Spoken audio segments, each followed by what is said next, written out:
আসসালামু আলাইকুম। সম্মানিত আমার প্রিয় দর্শক, আমি মূলত কিছু শাক খাওয়ার জন্য কিছু সরিষা বুনছিলাম। এই শাক খাওয়ার পর কিছু সরিষা ফুলায় এবং ফলায়।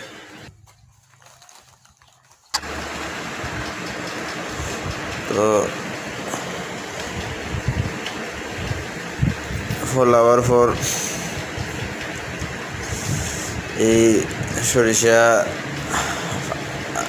যখন ফাঁকে তো সংগ্রহ করি।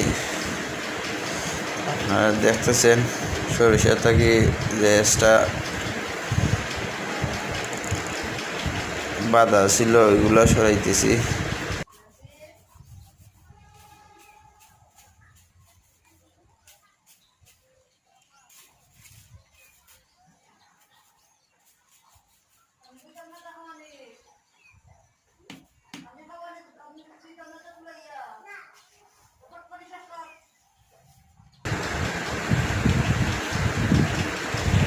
গাছগুলোর উপরে আমি রাখছিলাম শুকানোর জন্য, তো আমি বেশি শুকিয়ে ফেলেছি, এই কারণে আমার অনেক সরিষা ঝরে গেছে।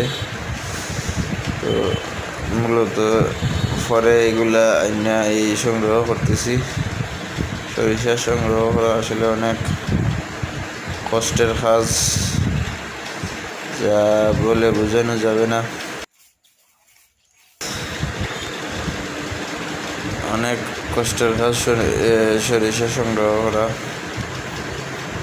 এবং আমার অনেক সময় ব্যয় হয়েছে। মূলত অনেক কষ্টের পর আমি এই সরিষাটা সংগ্রহ করেছি। দেখা যাক, আপনারা দেখতেছেন খুব কষ্টের বিনিময়ে এই সরিষা সংগ্রহ করলাম। তো ভালো থাকেন সবাই, আসসালামু আলাইকুম।